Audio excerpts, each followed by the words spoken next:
onto the stage, I'm going to bring one of the organisers of today, and she's going to introduce our next extra special guest, Seema Chandwani. Hello, I won't speak too long because I think someone's turned up that you guys want to see more than me.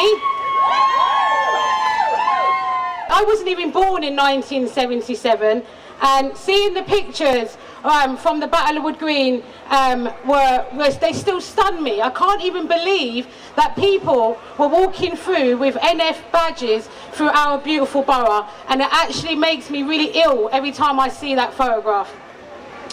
Our beautiful borough is a multicultural borough. Even to me, it now seems really bizarre that anyone would even think of coming to this borough with that sort of stuff.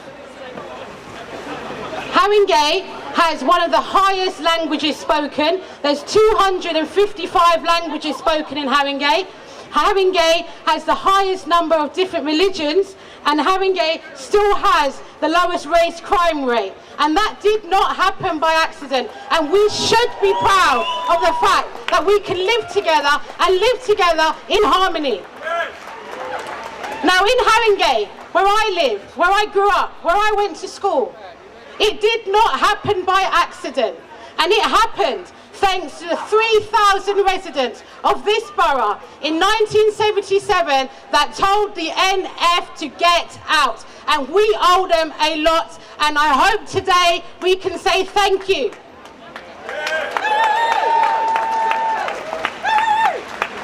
Now, one of those people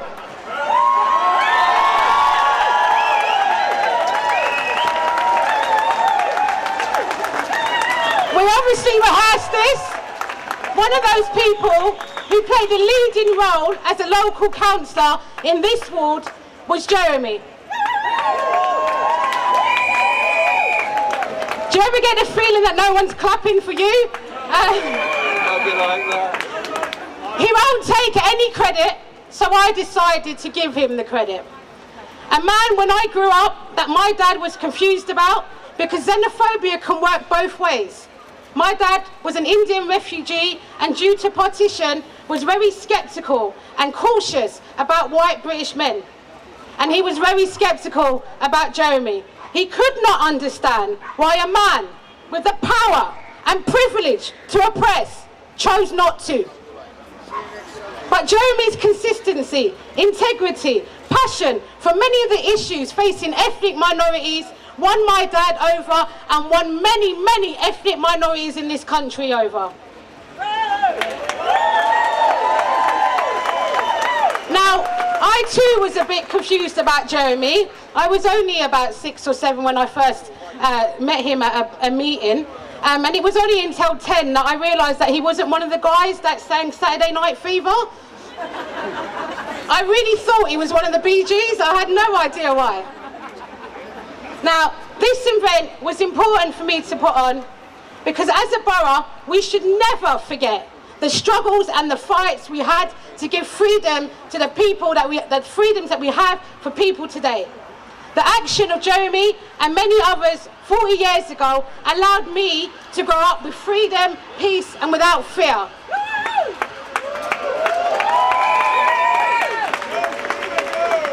It is a gift that I can never repay people like Jeremy, and I hope, Jeremy, today that you feel how much of us are grateful for what you and others did in 1977. Ladies and gentlemen, I give you Mr. Jeremy Corbyn, the next Prime Minister.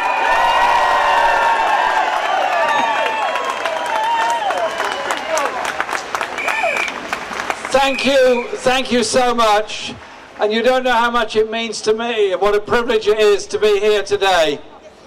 In 1977, this was a very different North London, and I was very proud to be a councillor for this ward here. Martha, myself, and many others were part of the anti-racist scene and activity in this area.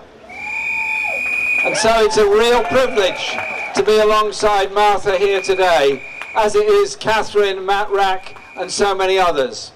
Because what happened in 1977 was the National Front were a rising force in London, and they decided to mount a march coming here along Green Lanes to go up through Wood Green High Road, and they were hoping to hold a rally much further up beyond the North Circular. And a number of us got together. Bernie Grant, Mick Gosling, Phil Marfleet, myself, and a very large number of other people. Sheila Peacock and many others met together here to discuss what we were going to do about the attempt by the National Front to break up and divide our communities. I was also a councillor, as well as being a Labour activist locally and a member of the Trades Council. And it was absolutely crucial and essential that all communities came together in this. So we did indeed get together to organise a counter-demonstration. And this common, Duckett's Common, was completely full of people. And this was pre-internet days, so getting information out was much, much more difficult. So we did it with a hand duplicator, we did it with electric duplicators, we did leaflets in a big hurry, and we got them out as widely as we possibly could, and we made phone calls to people to come and support us. We had no idea what the response was going to be like. Haringey Council, then as now, represents one of Britain's most diverse boroughs and communities. And to its eternal credit, all councillors, I mean all, took the view that the far right were not welcome in this borough. And so we organised the counter-demonstration here. We had a very large banner stretched out through the middle of where you are now, saying Haringey councillors against the National Front. And then we had a stage and a rally here. Ted Knight, Tariq Ali, many people spoke at that rally, because the rally had to go on for a very long time because we were waiting for the National Front to come. The local community responded in a very interesting way, because I was advised by, let me put it gently, elders and betters from all over. Don't get involved in challenging the National Front. They're irrelevant, they're not important, they'll go away. That's what we were told. My reply was, I don't think so. I think the message of division, hate, racism, the message of racial superiority, the message of discrimination is wrong at any time in history.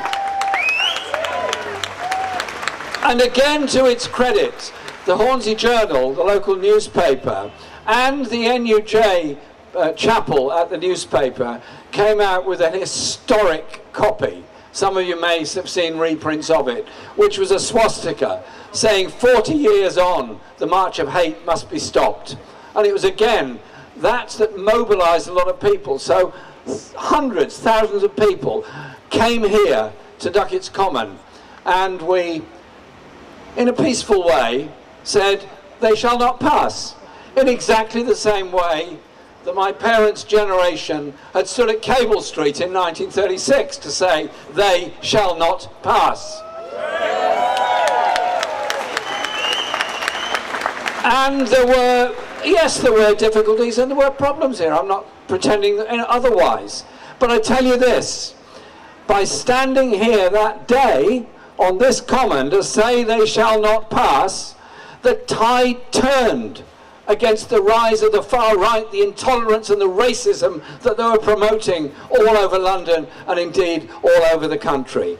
And a few weeks later they tried the same trick in Lewisham, and it didn't work, because hundreds of thousands of people became mobilised. The Anti-Nazi League grew out of it, and lots of other organisations grew out of it. And so a whole young generation of the 1970s, particularly black youngsters in the mid-1970s, fearful of what might happen to them, were suddenly emboldened because the whole community realised there is no future in racism, there is no future in division, there is no future in discrimination. The only way communities can achieve anything is by coming together and working together.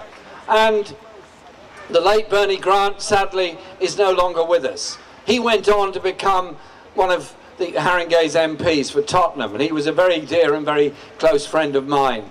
And the whole politics changed, and I think what we did that day, on St George's Day, 1977, should go down in history as when a community stood up and said, "The racists shall not pass."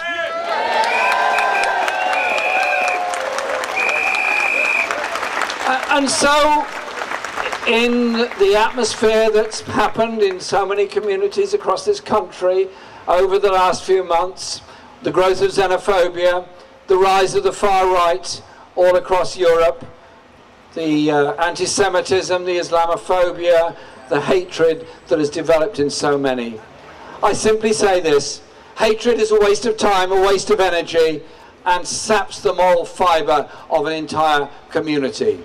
Young people growing up together, understanding and proud of the diversity of their communities, achieve so much more by that sense of solidarity, understanding the different experiences and values and backgrounds we all come from, but come together in that sense of human solidarity and a spirit of unity.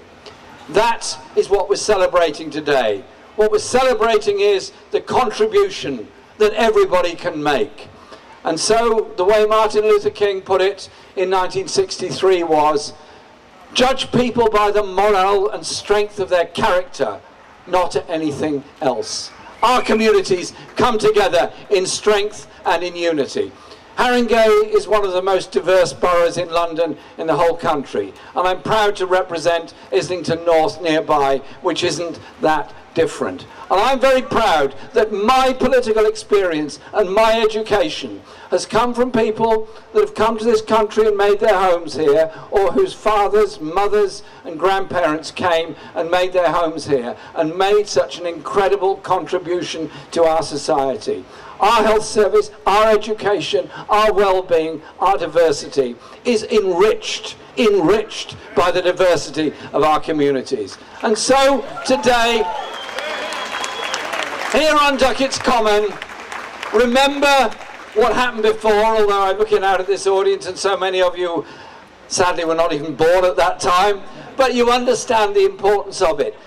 Look at history as what the contribution people make for the good of the generations that come in the future.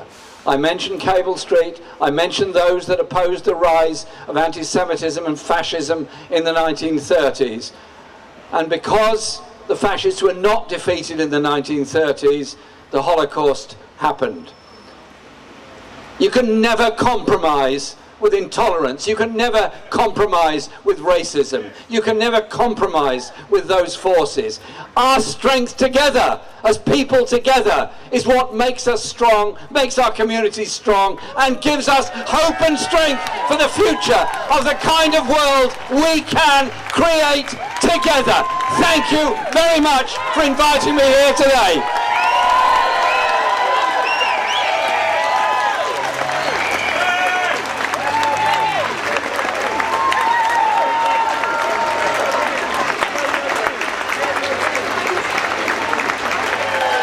Single one of you get out and vote. Theresa May has called this snap election.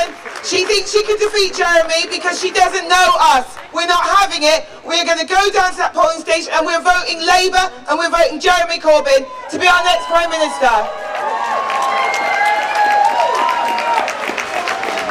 And you can look at Jeremy is not a career politician. He's not someone who just wandered down here to look good as a press opportunity. Go online and check his voting record. He has been on the right side of history every single time.